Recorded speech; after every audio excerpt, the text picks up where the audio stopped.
Capítulo 2 Calúnia e Sacrifício. Euvídio Lúcius encontrava-se entre a Tessália e a Beócia, quando lhe chegou a notícia do falecimento do pai. Inútil cogitar de uma visita a Roma com o fim de confortar o coração desolado dos seus, não somente porque muitos dias já se haviam escoado, como também devido aos seus labores intensos, no cargo a ele confiado pelos caprichos do imperador. Entre os mármores e preciosidades da antiga Fócida, em cujas ruínas era obrigado a utilizar os seus talentos na escolha de material aproveitável, as obras de Tibur, sentiu no coração um vácuo imenso. O genitor era para ele um amparo e um símbolo. Aquela morte deixava-lhe na alma uma saudade imorredora. Os longos meses de separação do ambiente doméstico decorriam pesadamente. Debalde atirava-se ao trabalho para fugir ao desalento que a miúde lhe invadia o coração. Embora a comitiva imperial permanecesse em Atenas, junto de Adriano, ele nunca estava livre das convenções sociais e políticas no ambiente de suas atividades diuturnas. Sobretudo, Cláudia Sabina nunca o abandonava na faina do esforço comum, cooperando na sua tarefa com decisão e com êxito, reconquistando-lhe a simpatia e amizade de outros tempos.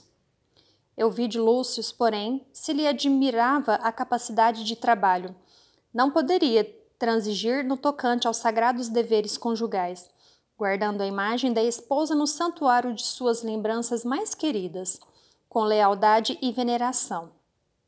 Recebia suas cartas afetuosas e confiantes, como um estímulo indispensável aos seus feitos, e acariciava a esperança de regressar a Roma, em breve tempo, como alguém que aguardasse ansioso o dia de paz e liberdade. Desde muito, porém, o generoso patrício trazia ao íntimo o nusto de preocupações e de sombras. A esposa de Lólio Úrbico, modificando os processos de sedução, apresentava-se agora a seus olhos como amiga devotada e fiel irmã dos seus ideais e de suas preocupações. No fundo, a antiga plebeia conservava a paixão desvairada de sempre, acompanhada dos mesmos propósitos de vingança para com Alba Lucínia, considerada como usurpadora de sua ventura. O tribuno, entretanto, observando-lhe as dedicações reiteradas e aparentemente sinceras, começou a acreditar no seu desinteresse, verificando a confortadora transformação dos sentimentos de sua profunda capacidade para o artificialismo. Cláudia Sabina, contudo, continuava a querê-lo desvairadamente. O constante adiamento de suas esperanças represava-lhe a paixão com mais violência. No íntimo, experimentava os padecimentos de uma leoa ferida, mas a verdade é que a cada investida do seu afeto, Euvídio lhe fazia perceber o caráter sagrado das obrigações matrimoniais de ambos, indiferente ao olhar ansioso e às suas aspirações inconfessáveis. A mulher de Lólio Úrbico desejava ser amada, assim, com tanta fidelidade e devotamento, mas os sentimentos grosseiros do coração não lhe deixavam perceber as vibrações mais nobres do espírito. Sabia tão somente que amava Euvídio Lúcius com todos os impulsos do seu temperamento lascivo. Para realizar os seus propósitos inconfessáveis, não recuaria. Odiava Alba Lucínia e não trepidaria em impor a vingança mais cruel, desde que conseguisse voltar às delícias do antigo amor, feito de exclusividade e violência. Cláudia percebeu que o tribuno, apegado às concepções do dever, poderia ser vencido tão somente por uma dissimulação a toda prova, e por isso cercava Euvídio de atenções carinhosas e constantes dedicações. Quando acidentalmente se referia à esposa ausente, tinha o cuidado de elogiá-la, esforçando-se por colorir os conceitos com o melhor tom de sinceridade. Desse modo, o filho de Quinéio Lúcius se foi prendendo novamente na teia de encantos daquela mulher, concedendo-lhe uma atenção indevida, sensibilizado nas fibras mais íntimas do coração, embora nunca chegasse a olvidar as suas obrigações mais sagradas. Cláudia Sabina, contudo, afagava novas esperanças. Aos seus olhos, bastaria afastar do caminho a figura incômoda de Alba Lucinha para assegurar a sua bastarda felicidade. Certo dia, a esposa do prefeito, fingindo distração nas palavras, como de costume, asseverou a Elvídio em íntima palestra: a última carta de uma das minhas amigas de Roma dava-me a conhecer um pormenor curioso da vida de meu marido. Musônia avisa-me de que Úrbico passa em sua casa quase todo o tempo de que dispõe nos seus labores de estado. Em minha casa? Perguntou o tribuno ruborizado, adivinhando a malícia de semelhante informação. Sim, respondeu Cláudia, aparentando a maior indiferença. Sempre notei em meu marido singular predileção por sua família. Lucínia e sua filha sempre foram alvo de suas gentilezas especiais. Aliás, isso não nos pode surpreender. Fábio Cornélio, desde muitos anos, tem sido seu melhor amigo. Sim, isso é incontestável, exclamou Elvídio, algo desapontado com semelhantes alusões ao seu lar. Sabina percebeu que aquele instante era favorável para iniciar o tenebroso plano, e fingindo interesse pela paz doméstica de Ovídio Lúcius, acrescentou sem piedade. Meu amigo, aqui entre nós, devo dizer-lhe que meu marido não é um homem que justifique os mais preciosos costumes do ambiente romano. Avalie quanto me custa fazer-lhe esta confidência, mas desejo zelar pela paz do seu lar, acima de tudo. Hipócrita e impulsivo por índole, Lólio Úrbico tem feito numerosas vítimas no campo de suas aventuras de conquistador inveterado. Temo-lhe a frequência à sua casa por sua mulher e por sua filha. Elvídio fez-se pálido, mas Cláudia, percebendo o efeito de suas palavras, prosseguia impiedosamente. Vivemos uma época de surpresas temerosas, na qual as mais sólidas reputações banqueiam imprevistamente. Desde que me casei com o prefeito, venho experimentando uma série de provações. Suas aventuras amorosas têm me acarretado grandes dissabores, dado o clamor das vítimas a me repercutirem no coração. Por Júpiter, murmurou o tribuno fortemente impressionado. Não posso contestar as suas apreciações, mas quero crer que Fábio Cornélio não se poderia enganar por tantos anos, elegendo no prefeito um de seus melhores amigos. Sim, esse argumento parece forte à primeira vista, respondeu Sabina com argúcia. Mas convém lembrar que o meu amigo recomeça a sua vida na capital do império depois de muitos anos, acostumado à tranquilidade da província. O tempo demonstrará que o censor e o prefeito se identificaram muito em uns tantos negócios do Estado. Ambos são compelidos a se respeitarem e a se quererem mutuamente. Mas, quanto à conduta individual, sabem os deuses da realidade de minhas afirmativas.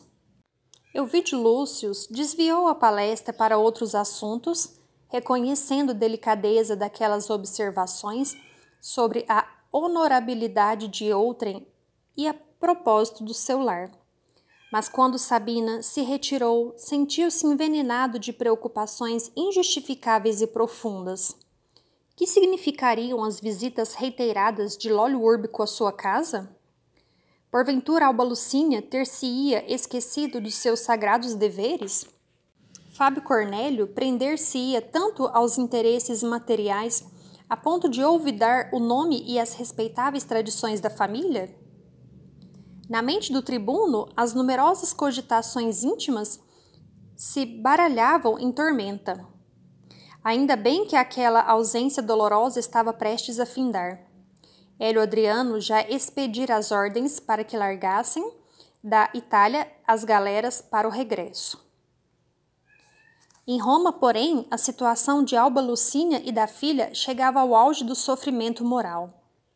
Várias vezes, Célia percebera os colóquios de sua mãe com o impiedoso conquistador, mas, dada sua timidez, não podia perceber a repulsa da genitora diante da infâmia e da cruel ousadia. Lucínia, a seu turno, algumas vezes deparara com o prefeito dos pretorianos em visita à sua casa, quando de suas curtas ausências junto das amigas, encontrando o implacável perseguidor em conversação com a filha, que o acolhia com a tolerância dos seus bons sentimentos, de modo a não ferir o coração materno, salientando-se que a esposa de Ovídio temia sinceramente a presença daquele homem cruel, transformado em demônio do seu lar. A nobre senhora, abatida e doente, pensou em expor a situação ao velho pai e, todavia, considerou que o censor já deveria ter percebido, de longa data, a sua posição angustiosa do ponto de vista moral, supondo, portanto, que se ele silenciava, é que lhe sobravam ponderosas razões para fazê-lo. Muitas vezes tentou falar à filha sobre tão delicado assunto, supondo-a também vítima das perseguições insidiosas do inimigo da sua paz. Todavia, Célia, com a sua natural pudicícia, jamais deu ensejo às confidências maternais, desviando o curso das conversações e multiplicando os carinhos para com ela, em cujo coração adivinhava as mais angustiosas inquietações. Afinal, quando faltavam 2 meses para o regresso definitivo de Ovídio, Alba Lucínia acamou-se extremamente abatida. Mais de 1 ano fazia que o imperador se ausentara. Foram 14 meses de angústia para a filha de Fábio Cornélio, cuja saúde não pudera resistir ao embate das provações mais penosas. Célia, igualmente, tinha as faces descoradas e tristes. Através dos seus traços podia observar-se o enfraquecimento orgânico. As preocupações filiais se traduziam por longas noites de insônia que acabaram por lhe arruinar a saúde antes vigorosa. Com a sua ternura inata, ela tudo fazia por consolar a mãezinha combalida. Dos portos da Itália foram enviadas 4 grandes galeras para o regresso de Adriano e sua comitiva. A primeira embarcação, chegada ao litoral da Ática, foi disputada pelos elementos mais ávidos de retornar ao ambiente romano, entre os quais Cláudia Sabina, que pretextava a necessidade de voltar quanto antes, considerando os apelos do seu círculo doméstico. Ovídio Lúcio estranhou aquela pressa, mas não podia adivinhar o alcance de seus planos. Ele também desejaria regressar urgentemente, mas era obrigado a atender ao convite do imperador para fazer-lhe companhia na embarcação de honra que chegaria a Ostia 8 dias depois das primeiras galeras.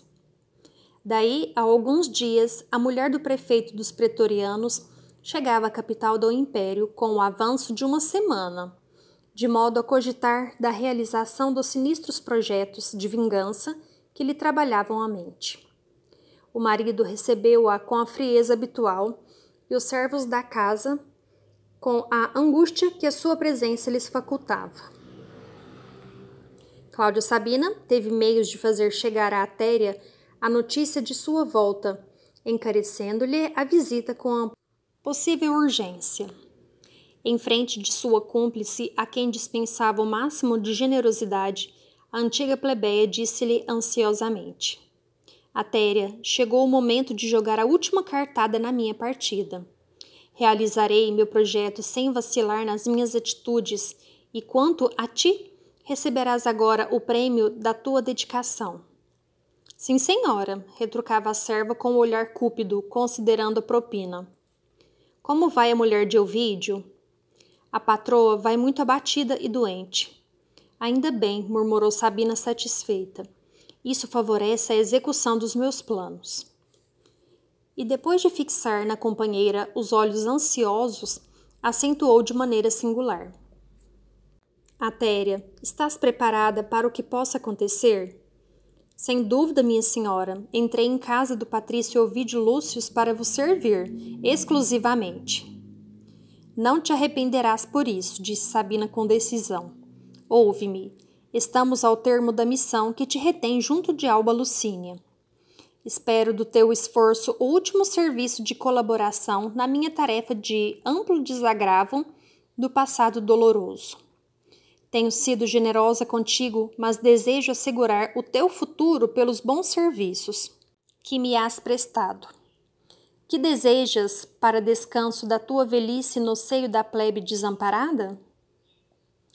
Depois de pensar um momento, a velha serva murmurou satisfeita, como se já houvesse realizado no íntimo todos os cálculos imprescindíveis a uma resposta mais exata.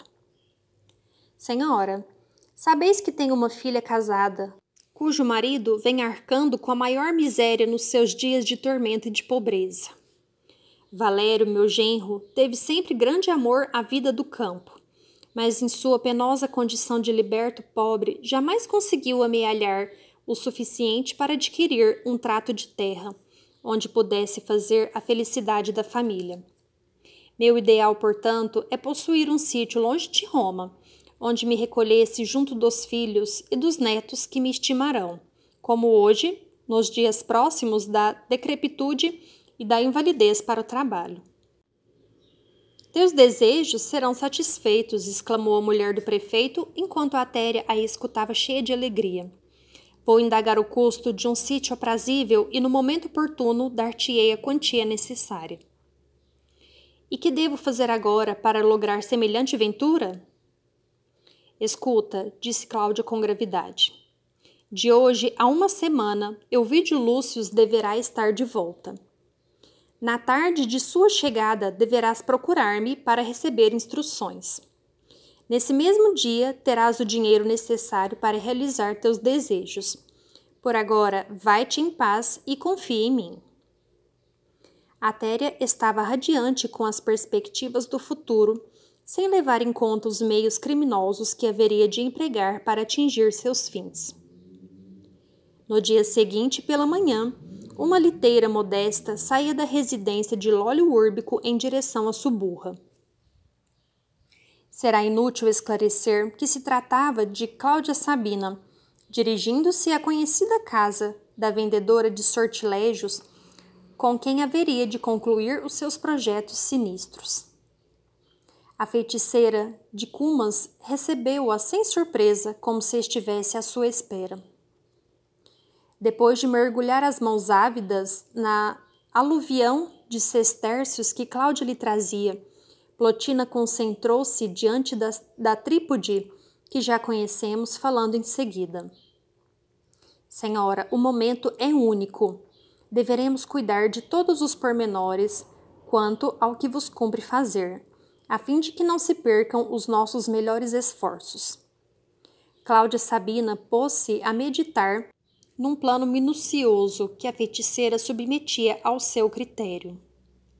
Plotina falava em voz muito baixa, como se receasse às próprias paredes tal ignomínia das sugestões criminosas.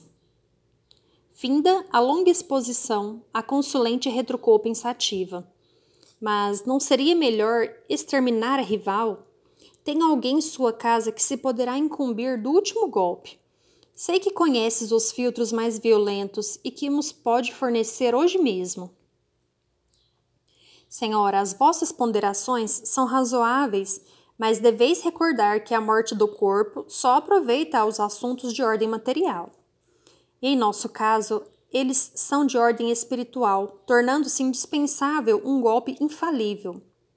Quem nos dirá que o homem amado voltará aos vossos braços se a companheira descer às cinzas de um túmulo?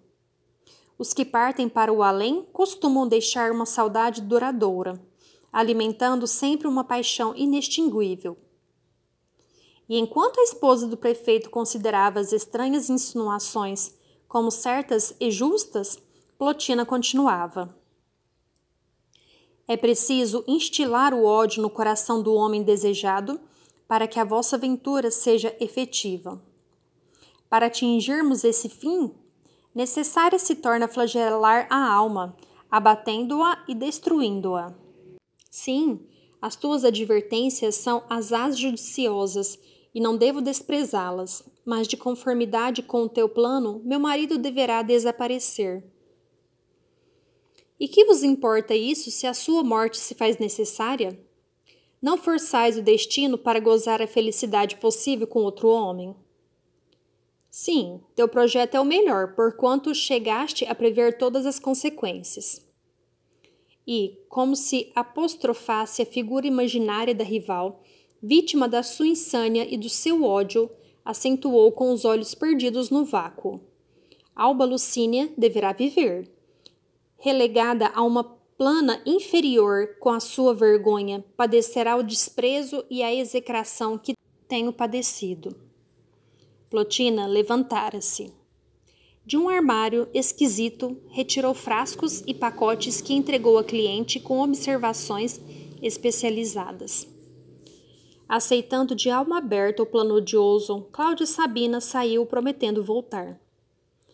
Daí a dias, Hélio Adriano, com a sua imponente comitiva, entrava pela porta hóstia, aclamado pela onda espessa do patriciado e do povo. O imperador, com a sua predileção pelas relíquias da antiguidade, recomendou a Elvídio superintendesse todo o serviço de descarga das peças curiosas da Fócida destinadas a Roma.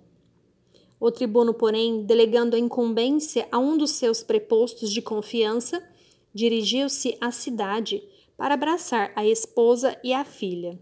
Lucínia e Célia receberam-no com transportes de júbilo indizível. O tribuno, porém, abraçou-as tomado de enorme surpresa. Ambas se encontravam desfiguradas e doentes. Nada obstante, trocaram-se impressões carinhosas, cheias do encantamento e do júbilo de se reverem. Assinalando essa comovedora alegria, o generoso patrício, amante do lar, retirou de pequena caixa um soberbo bracelete de pedras preciosas que entregou à esposa como lembrança de Atenas e deu à filha uma formosa pérola adquirida na Acaia, como recordação da Grécia longínqua. Depois foi um longo desfiar de reminiscências amigas e doces. Alba Lucínia teve de confiar ao marido todas as peripécias da enfermidade, agonia e morte de Quinéio Lúcio. Enquanto a cidade se repletava de espetáculos para ilustrar o regresso do imperador, Elvídio Lúcio e os seus entretinham-se em palestra cariciosa, matando as saudades recalcadas. Todavia, quando os derradeiros clarões do sol preludiavam o crepúsculo, o patrício disse à esposa com grande ternura: Agora, querida, regressarei à Hóstia, onde sou obrigado a pernoitar ainda hoje. Amanhã estarei definitivamente reintegrado em casa a fim de organizarmos a nossa vida nova. Já me avistei com Fábio Cornélio, que acompanhou o imperador ao lado do prefeito, mas somente amanhã poderei estar com Márcia, para ouvi-la acerca de meu pai e dos seus últimos desejos. Mas as responsabilidades em Hóstia são assim tão imperiosas? Perguntou Alba Lucínia preocupada. Para os serviços do imperador não teria bastado a ausência de mais de um ano? Sim, querida, faz-se mister cumprirmos o dever nas suas características mais severas. Adriano incumbiu-me de verificação de todas as relíquias transportadas da Grécia e não posso confiar tão somente no trabalho dos servos, dado o valor considerável da carga em apreço. Mas não te amofines com isso. Lembra-te de que amanhã aqui estarei para consertar os nossos planos familiares. Alba Lucínia aqueceu com um sorriso triste, como se estivesse em face do inevitável.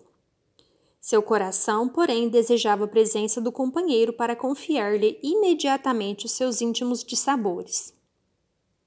Ao cair da tarde, a liteira de Elvídio saía de casa apressadamente. Alba Lucínia recolhia-se ao leito, cheia de novas esperanças, enquanto a filha voltava às suas meditações. Alguém, contudo, saía da residência do tribuno cautelosa e apressadamente, sem despertar a curiosidade dos serviçais domésticos.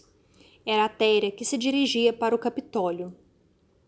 Cláudia Sabina recebeu a sôfrega, fazendo-a entrar num gabinete mais discreto e falando-lhe nestes termos: Ainda bem que vieste mais cedo. Tenho de tomar muitas providências. Aguardo as vossas ordens, respondeu a criatura na sua fingida humildade. Atéria, volveu Sabina com voz quase imperceptível. Estou vivendo horas decisivas para o meu destino. Confio em ti como se confiasse em minha própria mãe. E entregando-lhe pesada bolsa com o preço da traição, acrescentava: Aqui está o prêmio da tua dedicação em favor da minha felicidade. São economias com que poderás adquirir um sítio longe de Roma, conforme desejas. Atéria, cúpida, recebia pequena fortuna, deixando transparecer estranha alegria nos olhos fulgurantes. A mulher de Lólio Úrbico, todavia, continuava em tom discreto. Em troca da minha generosidade, exijo-te, contudo, segredo tumular, ouviste? Essa exigência me é muito grata, creia, dizia a cúmplice. Confio na tua palavra. E depois de uma pausa, olhos perdidos no vácuo, como a antever os seus feitos horríveis, acentuou: Conheces a coluna lactária no mercado de legumes? Sim, não fica longe do pórtico de Otávia. Há muitos anos por ali perambulei a fim de observar as criancinhas abandonadas. Neste caso, não me será difícil explicar-te o que pretendo. Começou a falar com a velha serva em voz muito baixa, expondo-lhe os seus projetos, enquanto Atéria a ouvia muito admirada, mas aquecendo a todas as sugestões. Cláudia Sabina parecia alucinada.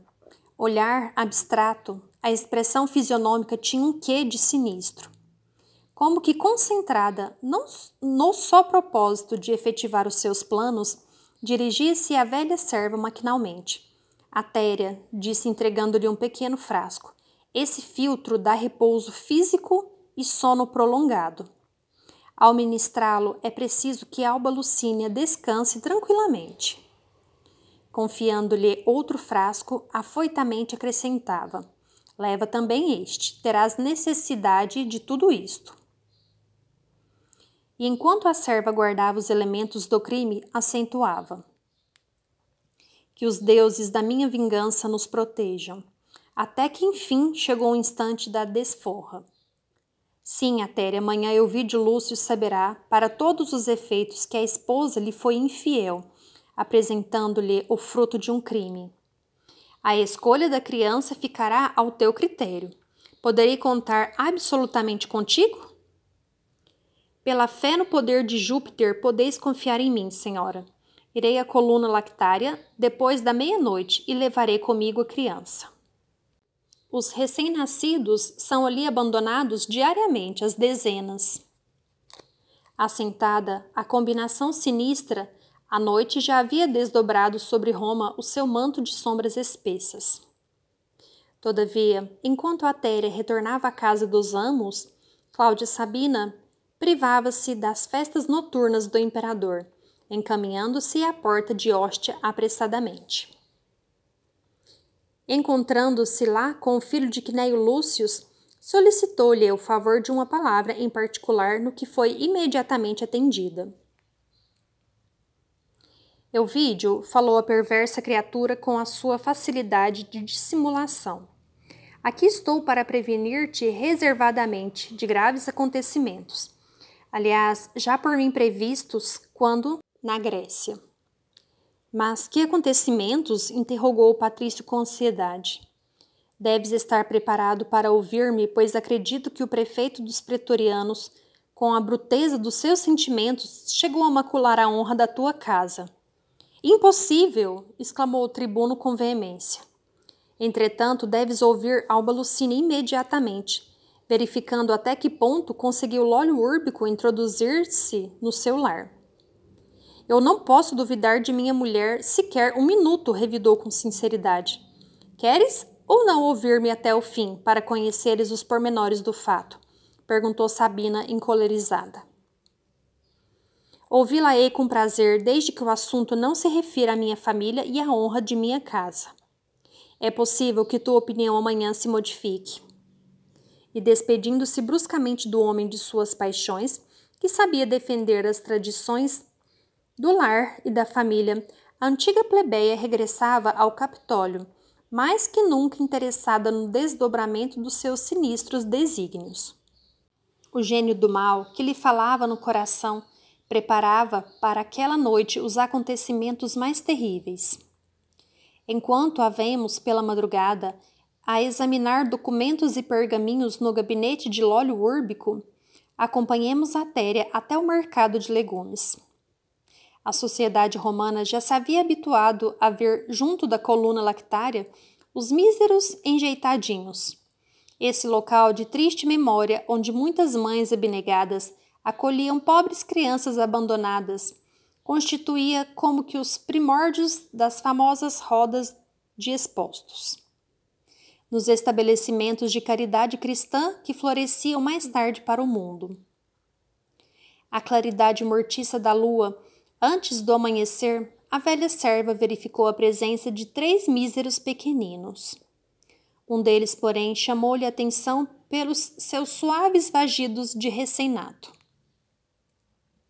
Era uma criancinha de traços delicados e nobres, que a cúmplice de Cláudia pôde examinar minuciosamente à luz de uma tocha. O enjeitadinho, com roupas muito pobres, parecia nascido de poucas horas. A Téria tomou-o nos braços quase com enlevo, considerando intimamente: esta criança deve ser um digno rebento de patrícios romanos. Que penoso romance não se ocultará no seu vestidinho roto e ordinário.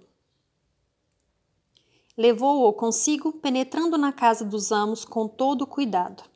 Amanhecia. À noite, a criminosa adicionara o narcótico aos remédios de sua senhora.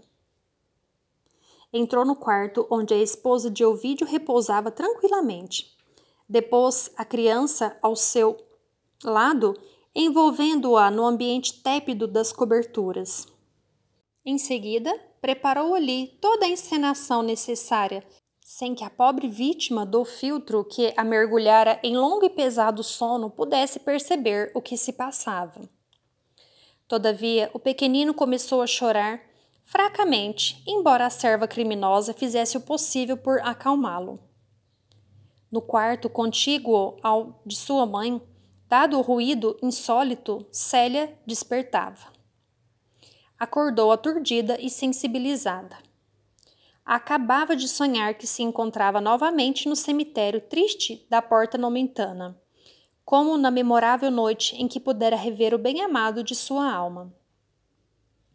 Figurou-se-lhe contemplar Ciro ao seu lado, enquanto Nestório mantinha a mesma atitude das suas antigas prédicas, perguntando: quem é minha mãe e quem são os meus irmãos? Tinha o cérebro ainda preso de emoções carinhosas e as mais ternas lembranças no coração de menina e moça. Nesse instante, o ruído insólito chegava-lhe aos ouvidos. Vagidos de criança? Que significaria aquilo? Levantou-se apressada com o pensamento ansioso, mergulhado em dolorosas perspectivas. Notando o movimento de alguém que se aproximava, a Téria fez menção de retirar-se à pressa, mas a jovem já havia transposto a porta, verificando-lhe a presença. Contemplando a criança ao lado de sua mãe adormecida e os sinais evidentes de quanto caracteriza o lugar de um parto, presumiu adivinhar o drama com as amargas suspeitas do seu coração filial. Um turbilhão de pensamentos penosos surpreendeu-lhe o cérebro enfraquecido. Sim, aquela criancinha deveria ter nascido ali, como consequência fatal de uma tragédia inesquecível. A Téria exclamou num gemido: que significa tudo isso? Vossa mãe, esta noite, minha boa menina, respondeu a serva criminosa sem se perturbar, deu à luz a um pequenino. É incrível, soluçou a filha de Ovídio com a voz estrangulada. Entretanto, é a verdade, revidou a Téria em voz muito baixa. Não dormi auxiliando a senhora em seus sofrimentos. E apontando para a infortunada consorte do tribuno, exclamava quase tranquila: agora ela dorme e precisa repousar. Célia não podia definir a intensidade dolorosa dos pensamentos que a empolgavam. Nunca acreditara que sua mãe pudesse prevaricar na ausência paterna. Seu coração carinhoso sempre fora, ao seu ver, um modelo de virtudes, um símbolo de honestidade. Certamente, l'óleo úrbico levara a infâmia aos mais pavorosos extremos. Ela bem que lhe ouvira as palavras de conquistador desalmado e cruel. Além de tudo, sua mãe, há muito que andava doente. Com certeza, seu coração bondoso e honesto estava cheio de tormento da compunção e do arrependimento. Sentia pela mãe um enternecimento infinito. Seu pai regressara na véspera cheio de novas esperanças. Ela surpreendera lágrimas nos olhos maternos, pranto esse que deveria ser de júbilo intenso e de comovedora alegria. Quanto não haveria sofrido o coração materno naqueles longos meses de expectativas angustiosas. Alba Lucínia, porém, sua mãe e melhor amiga, tinha agora um filhinho que não era uma flor do tálamo conjugal. Elvídio Lúcius não lhe perdoaria nunca. Célia conhecia a infibratura do pai, asaz generoso, mas demasiadamente impulsivo. Além de tudo, a sociedade romana não admitia transigências em se tratando de tragédia como aquela no seio do patriciado. Com as lágrimas a borbulharem-lhe dos olhos naquelas ríspidas e singulares meditações, a jovem cristã lembrou-se do sonho daquela noite e pareceu-lhe ainda ouvir Nestório a repetir as palavras do Evangelho: quem é minha mãe e quem são meus irmãos? Levando as suas lembranças ainda mais longe, recordou a exortação nas vésperas do sacrifício, quando afirmara que a melhor renúncia por Jesus não era propriamente a da morte, mas a do testemunho que o crente fornece com os exemplos da sua vida. Depois, a figura do avô surgiu espontânea em sua mente. Parecia-lhe que Quinéio voltava do túmulo para recomendar-lhe mais uma vez a tranquilidade do pai e a ventura da mãe nas provas aspérrimas. De olhos molhados, aproximou-se do pequenino que abrira os olhos pela primeira vez às primeiras claridades do dia. O enjeitadinho fez um movimento com os braços minúsculos, como se os levantasse para ela, suplicando-lhe conforto e afeto. Célia sentiu que as suas lágrimas caíam-lhe no rosto alvo e minúsculo, experimentando no coração uma ternura infinita. Retirou-o com cuidado, como se o fizesse a um irmãozinho. Sentiu que o coraçãozinho batia-lhe de encontro ao seu, como o de uma ave assustada, sem direção e sem ninho. Seu espírito, como que tocado de sentimentos misteriosos e inexplicáveis, estava também povoado das mais profundas emoções maternas. Depois de alguns minutos em que a Téria contemplava surpreendida, Célia ajoelhou-se aos pés da serva, exclamando comovedoramente no seu sublime espírito de sacrifício: Atéria, minha mãe é honesta e pura. Esta criança que vês nos meus braços é meu filho. Sê-lo-á meu filhinho agora e sempre, compreendes? Jamais o direi, respondeu a cúmplice de Cláudia aterrada. Mas ouve, tu que foste a confidente de minha mãe, ajuda-me a salvá-la. Pelo amor de tuas crenças, confirma os meus propósitos. Minha mãe precisa cuidar de meu pai no curso da vida e meu pai a adora. Se ela errou, por que não auxiliarmos a sua felicidade, devolvendo à sua alma a ventura merecida? Minha mãe nunca erraria de modo próprio. Foi sempre boa, carinhosa e fiel. Só um homem muito perverso poderia induzi-la a uma falta dessa natureza pelos caminhos do crime. Lacrimejante, enquanto a criada a escutava estarrecida, continuava: Cede aos meus desejos. Esquece o que viste essa noite, considerando que os tiranos dos nossos tempos costumam raptar nobres damas, aplicando-lhe filtros de esquecimento. Minha pobre mãe deve ter sido vítima desses processos miseráveis. Quero salvá-la e conto contigo. Dar-te-ei todas as minhas joias mais preciosas. Meu pai não costuma dar-me dinheiro em espécie, mas tenho dele e de meu avô as lembranças mais ricas. Ficarão contigo. Vendê-las onde quiseres, arranjarás uma pequena fortuna. Mas e a menina? Murmurou Atéria espantada com o imprevisto dos acontecimentos. Já pensou que essa ideia do sacrifício é impossível? Com quem ficaríeis no mundo? Vosso pai, porventura, suportaria ver-vos assim como mãe de uma criança infeliz? Exclamou a jovem com atitudes reticenciosas, como se desejasse lembrar alguém que a pudesse valer em tão dolorosas circunstâncias. Eu ficarei com Jesus. Em seguida, ante o silêncio de Atéria, que lhe obedecia maquinalmente, todo o cenário foi transportado ao seu quarto, enquanto Célia conchegava o pequenino ao coração, entregando à serva ambiciosa todas as joias mais preciosas e guardando apenas a pérola que Ovídio lhe dera na véspera. Alba Lucínia, contudo, saíra do seu torpor repentinamente. Aturdida com os efeitos do narcótico, estava surpresa, ouvindo no quarto da filha os vagidos da criança. Divisando o vulto de Atéria através de uma cortina, chamou-a em voz alta para certificar-se do que ocorria. A criada criminosa, porém, apareceu-lhe de frente lívida e aterrada. Levando as mãos à cabeça, num gesto de fingido desespero, exclamava com esgares estranhos: Senhora, senhora, que grande desgraça!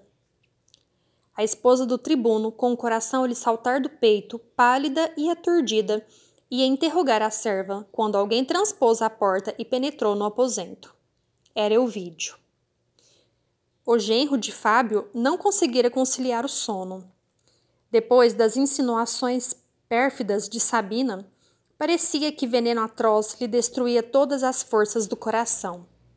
Trabalhou intensamente para que as horas da noite lhe fossem menos amargurosas, e, todavia, ao dealbar da aurora, montara um cavalo veloz que o transportou célere à casa, para consolidar a sua tranquilidade espiritual junto da mulher e da filhinha. Lá chegando, ainda ouviu a velha serva exclamar desesperada: Uma desgraça, uma grande desgraça! Enquanto Lucínia o contemplava aflita e amargurada, Ovídio Lúcius caminhava para ela e para a criada com um semblante carregado e triste. Explica-te, Atéria. Teve forças para murmurar a pobre senhora aflitamente. Nesse instante, porém, depois de longa prece, a jovem cristã surgiu, quase cambaleante, à porta da alcova materna. Tinha os olhos vermelhos e tristes, a roupa mal posta, os cabelos em desalinho. Acalentado em seus braços afetuosos, o pequerrucho se acalmara, qual pássaro que houvesse reencontrado o ninho tépido. Ovídio e sua mulher contemplaram a filha surpresos e aterrados. Mas que significa tudo isso? Explodiu o tribuno dirigindo-se à serva. Célia quis explicar-se, mas a voz estrangulara-se-lhe na garganta enquanto Atéria esclarecia. Meu senhor, a menina esta noite... Contudo, ante o olhar duro do patrício, a sua voz se perdia nas reticências dos remorsos e das dúvidas quanto às terríveis consequências da sua infâmia.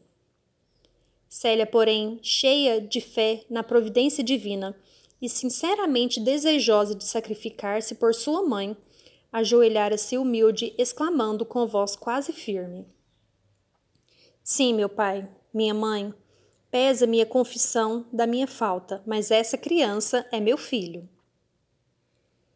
O tribuno sentiu que uma comoção desconhecida invadiu-lhe todo o ser. A cabeça andava-lhe à roda, ao mesmo tempo que lividez de mármore cobria-lhe as feições, vincadas de cólera e angústia. Os mesmos fenômenos fisiológicos passavam-se com sua mulher, cujos olhos aterrados não encontravam lágrimas para chorar. Alba Lucínia, contudo, ainda teve energia para murmurar, olhando o alto: Deus do céu!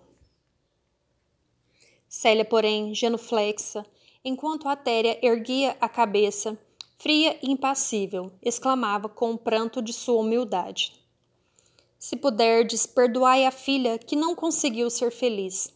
Sei o crime cometido e aceito de boa vontade as consequências da minha falta.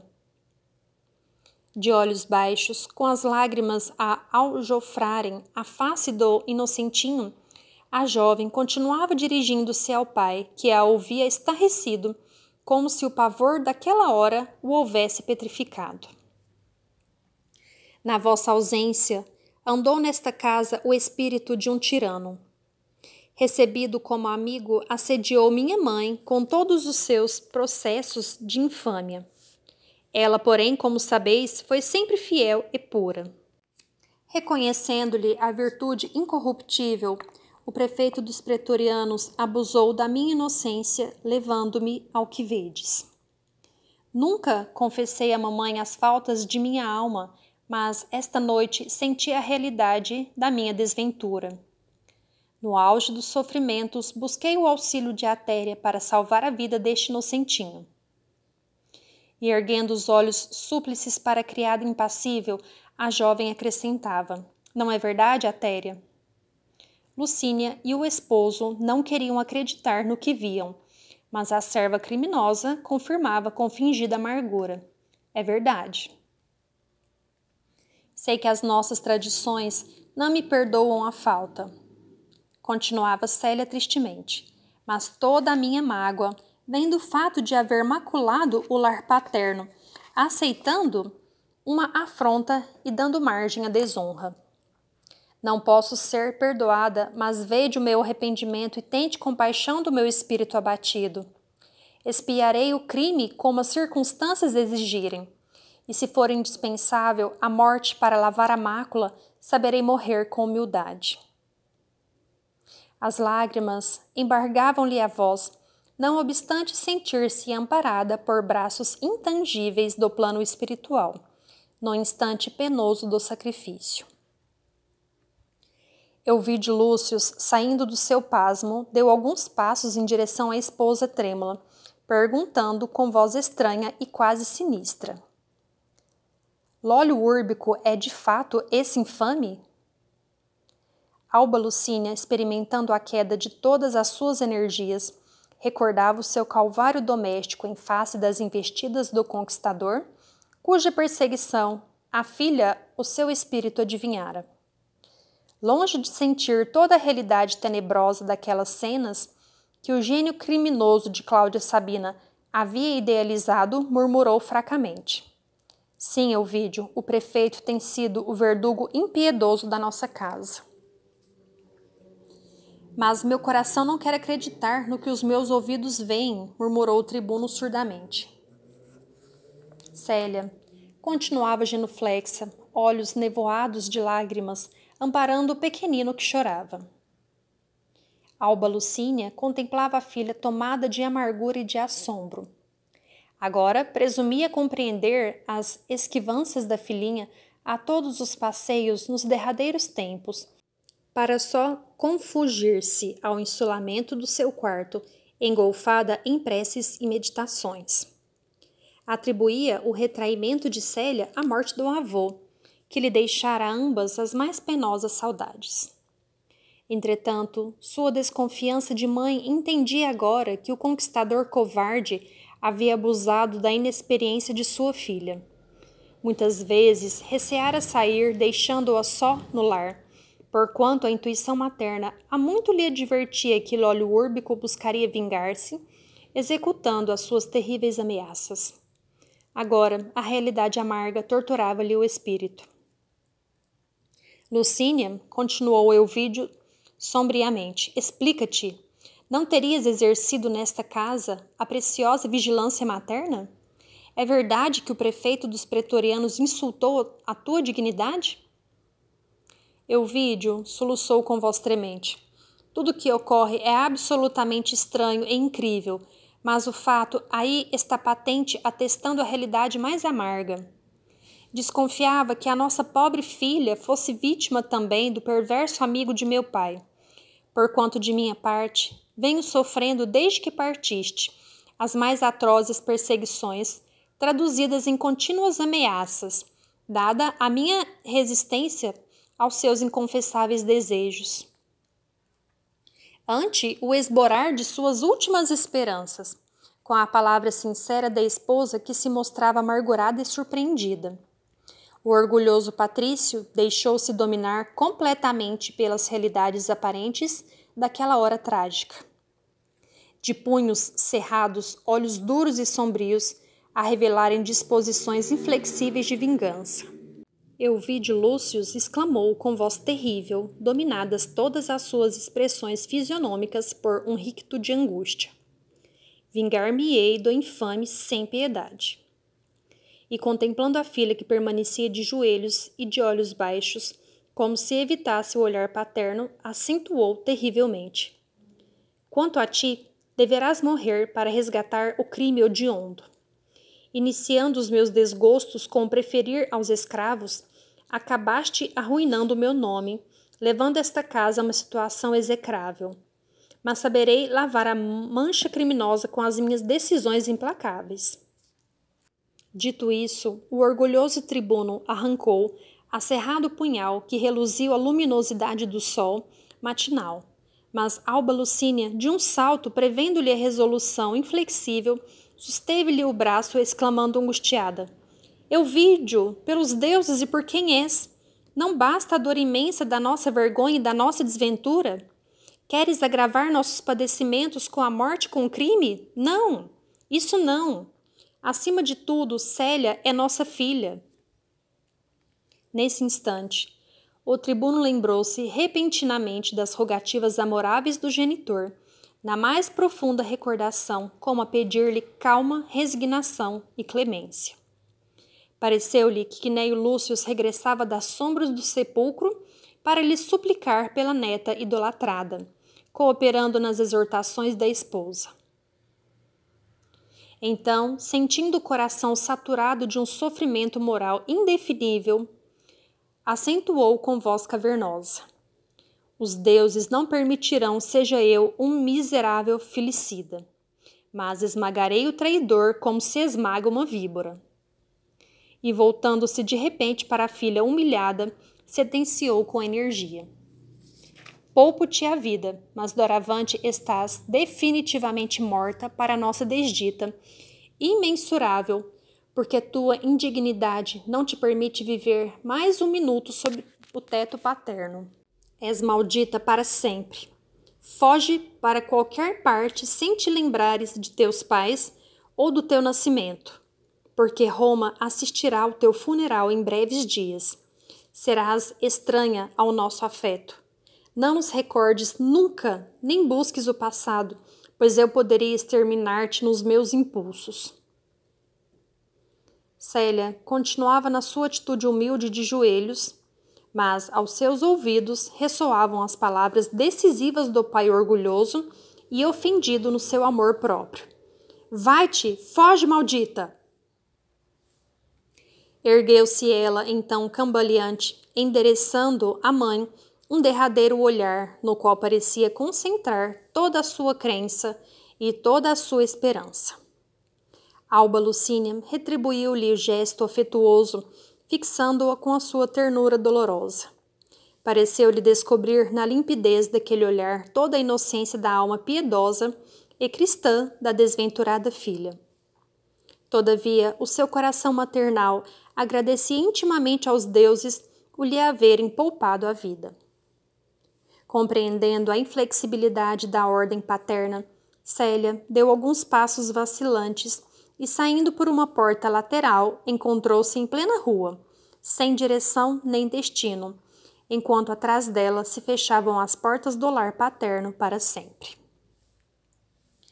Depois de exprobar a conduta da esposa, culpando-a pela indiferença e falta de vigilância, e após prometer recompensar o silêncio de Atéria, ameaçando-a também com o cárcere, caso viesse verificar-se o contrário, mandou um servo dos mais prestimosos à residência dos sogros, chamando-os à sua casa com maior urgência.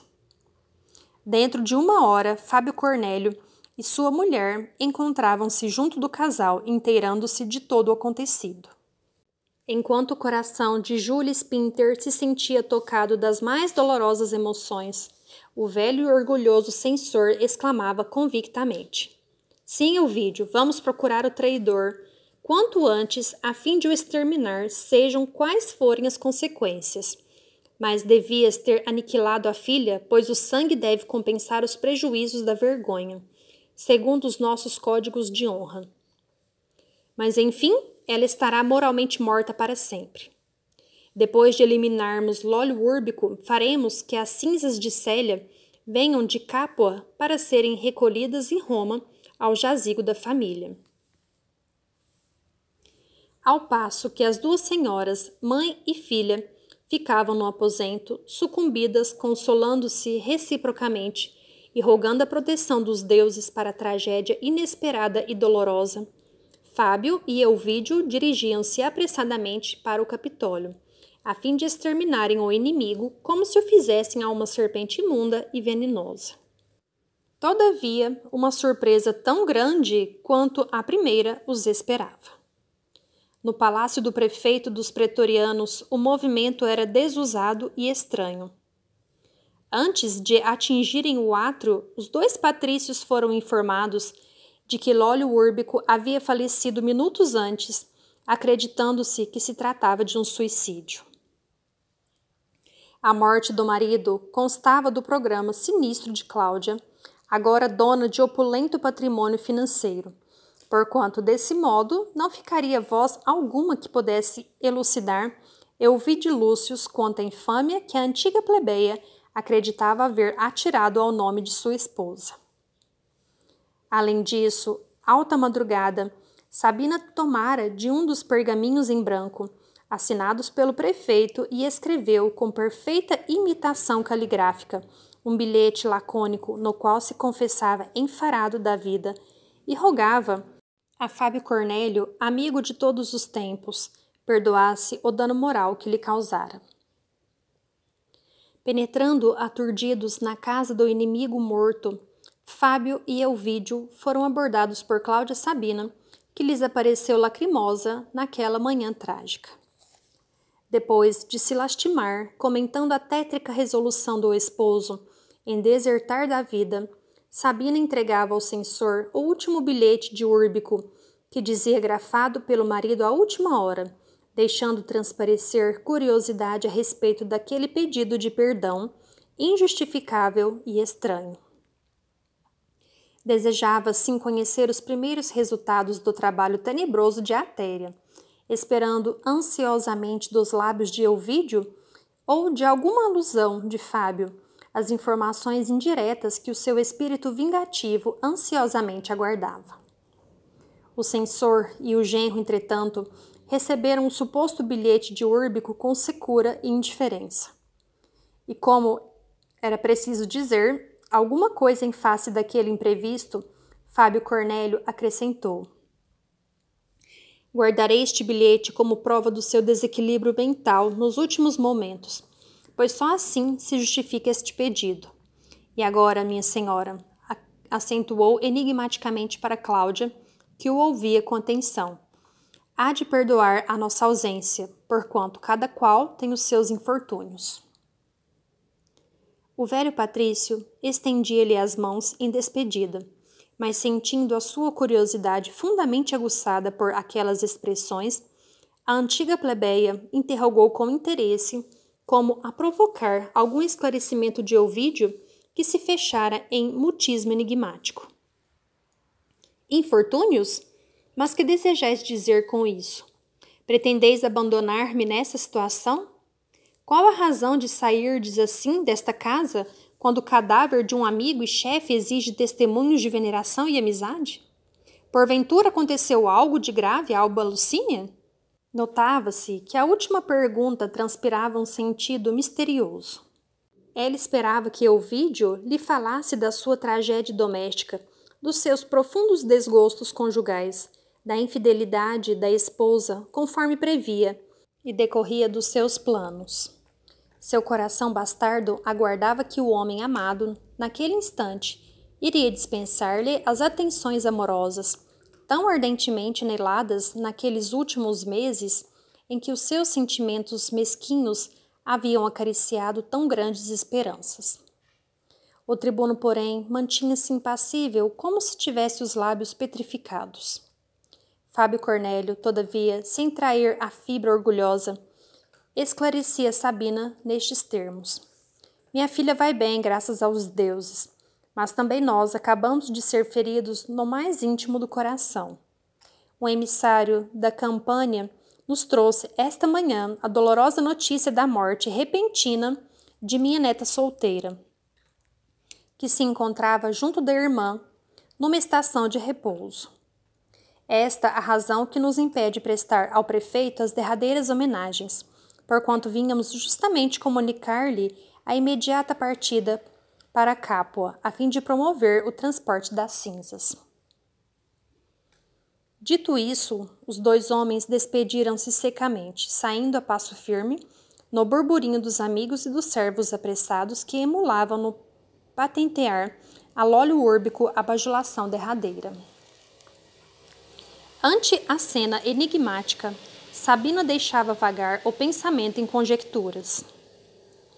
Atéria ter-se-ia esquecido de cumprir cegamente as suas ordens? Que ocorrera com a rival cujas notícias a deixavam perplexa, quando tudo premeditara com tanta segurança? Os preconceitos sociais, contudo, as obrigações daquela hora extrema que a sua própria maldade havia provocado, não lhe permitiam correr como louca no encalço da cúmplice, fosse onde fosse para matar a curiosidade. Enquanto seu espírito se perdia em divagações ansiosas, Fábio Cornélio e o genro dirigiam-se ao imperador, obtendo a necessária licença para a precisa viagem à Campânia, cedendo-se-lhes, incontinente, uma galera confortável que os receberia em Hóstia, de modo a abreviar a viagem o mais possível. Naquela mesma tarde, a embarcação saía do porto mencionado, conduzindo a família ao seu destino, salientando-se que Ovídio Lúcio não se esquecera de levar a Atéria com os outros serviçais de sua confiança. Enquanto o patriciado romano rende homenagens ao prefeito dos pretorianos e a galera de Ovídio se afasta conduzindo em seu bojo 4 corações angustiados, sigamos a jovem cristã nas suas primeiras horas de amargura e sacrifício. Saindo da casa paterna, Célia atravessou ruas e praças, receosa de encontrar alguém que a reconhecesse no seu doloroso caminho. Conchegava o pequenino de encontro ao coração, como se ele fora seu próprio filho, tal o enternecimento que a sua figurinha lhe inspirava. Depois de errar longamente presa de acerbas meditações, sentiu que o sol ia muito alto e precisava cuidar da nutrição do inocentinho. Atravessara os bairros aristocráticos, encontrava-se agora junto à ponte Fabrícios, cheia de cansaço, extenuada. Nota do autor espiritual. A ponte Fabrícios foi depois denominada Ponte de Quatri Capi, em vista de uma estátua de Janus Quadrífons, posta à entrada da praça. Foi construída de pedra depois da conjuração de Catilina. Além do Tibre, surgiam as modestas edificações dos judeus e dos libertos pobres. Ali estava a famosa ilha do Tibre, onde outrora se erguiam os templos de Júpiter, Licaônio e o de Esculápio. A seu lado passavam os filhos da plebe, inquietos e apressados. De vez em quando surgiam soldados da marinha da frota de Ravenna, aquartelados no Trastevere, e que lhe deitavam olhares libidinosos. Cansada, dirigiu-se a uma casa de judeus, onde uma mulher do povo lhe deu de comer. provendo-a de tudo quanto necessitava o pequenino. Mais confortada, levando uma pequena provisão de leite de jumenta, a filha de Ovídio continuou a dolorosa peregrinação pelas vias públicas, como se aguardasse uma inspiração feliz para o seu penoso destino. À tarde, porém, voltou ao mesmo ponto nas proximidades do qual fora socorrida pelos mais humildes.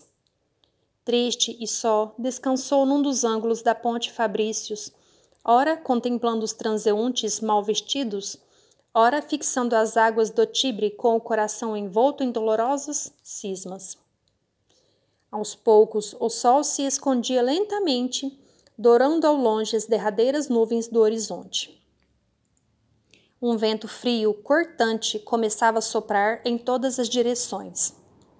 Contemplando os operários pobres que se recolhiam aos lares, a jovem cristã aconchegou mais fortemente ao peito a mísera criancinha. Sentindo-se desalentada, começou a orar e lembrou-se de que Jesus também andara no mundo ao desamparo, experimentando um suave consolo nessa reminiscência evangélica. Contudo, pungente saudade do lar feria-lhe o coração sensível e carinhoso. Mulheres do povo, depois das fainas penosas do dia, regressavam a casa com uma auréola de júbilo tranquilo, a lhes transparecer no rosto, enquanto que ela, filha de patrícios, se sentia acabrunhada ante as incertezas da sorte e exposta ao frio cortante do crepúsculo. Estreitando sempre o pequenino como se quisesse furtá-lo ao ar glacial da tarde, malgrado a sua fé e resignação, não pôde conter o pranto, refletindo amargamente no seu penoso destino. As grandes nuvens, batidas de sol, esmaeciam-se pouco a pouco, dando lugar às primeiras estrelas.